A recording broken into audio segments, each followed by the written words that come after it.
ভালোবাসলেই কিন্তু ভালো রাখা সম্ভব নয়, আর সবাই পারেও না সেটা ভালো রাখতে। So hello everyone, welcome back to our new blog video. আমি মিশো চলে এসেছি আপনাদের মাঝখানে নতুন একটা ব্লগ ভিডিও নিয়ে। আজকে রান্না করা হয়েছে বাসাতে সিন ফিশ।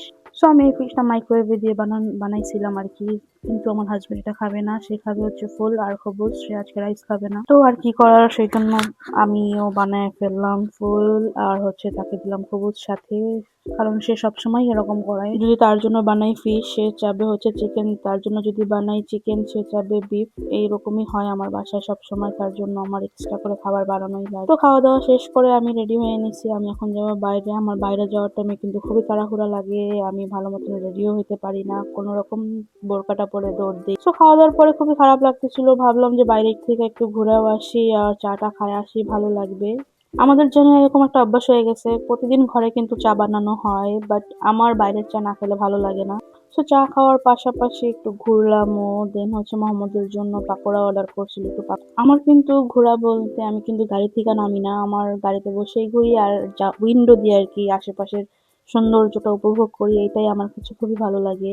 আর যেই পরিমাণ গরম, বাইরে বের হইতে ইচ্ছে হইলো এই গরমের কথা চিন্তা করার পর আমি আর গাড়ি থেকে বের হই না। তো অনেকক্ষণ ঘোরাঘুরির পর একটু কর্নেশেও গেলাম। কর্নেশে সমুদ্রটা দেখলে না মনটাও খুবই ভালো হয়ে যায়। যদি মনটা খারাপ থাকে আমি বেশিরভাগই কর্নেশে চলে যাই, সমুদ্র দেখি। সমুদ্র দেখলে কিন্তু আমার মনটাও ভালো হয়ে যায়, আর যদি রাগ অভিমান থাকে সেটাও চলে যায়। দেখছো গরমের মধ্যে এখনো তারা ফিশিং করতেছে, ফিশিং এর জন্য বসে আছে, হয়তো আর একটু পরে তাদের ফিশিং শেষ হবে। তো অনেকক্ষণ ঘোরাঘুরির পর আমি আবার বাসায় চলে আসছি, আর বাসায় না পাকোড়াগুলি নিয়ে আসছিলাম, কারণ সব পাকোড়াগুলি খাওয়া হয় না, হামেদ আর মোনা খাবে সেই জন্য নিয়ে আসছি। তো আজকে বাইরে ঘোরাঘুরির পাশাপাশি কিন্তু আমি আরেকটা কাজ করছি। আমি অনেকদিন আগে একটা মেশিন আনছিলাম কিনে, সো ওই মেশিনটা হাতের ছিল, এই জন্য ওই মেশিনটা নিয়ে আবার দোকানে গিয়ে মেশিনটাতে মোটর বসায় আনছি। কিন্তু ভাগ্য খারাপ, মেশিনটাতে মোটর বসায় আনার পরে ওনারা কিভাবে মোটর বসাইছে আমি জানি না, তারা ভিতরে কি জানি ভেঙে ফেলছে, এখন আর মেশিনটা দিয়ে সেলাই উঠতেছে না। তো এই জন্য এখন আমি আবার বাইরে যাব, মেশিনটা নিয়ে যাব,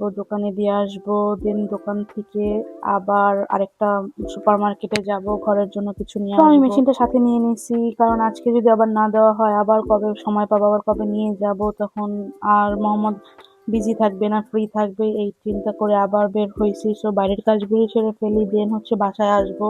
তো বাসায় আসার পর হচ্ছে বাইরের থেকে কিছু ফ্রুট আর কিছু সালাদের জন্য আইটেম নিয়ে আসছি, আর হচ্ছে কিছু সবজিও আনা হয়েছে। সবসময় অল্প অল্প সবজি আনি, কারণ হচ্ছে 2-3 দিন ইউজ করি, তারপরে আবার ফ্রেশটাই আনি না, খাওয়ার ট্রাই করি। এখন বানাবো হচ্ছে মোহাম্মদের জন্য পাস্তা, রাতের খাবার। তো আমার কিন্তু অত বেশি কিছু করতে হয় না সব সময়, কারণ হচ্ছে মামি সবকিছু রেডি করে দেয়। আমি যদি রান্না বান্না কিছু করি তাহলে মামি সবকিছু রেডি করে রাখে, আমি জাস্ট শুধু রান্নাটাই বসাই।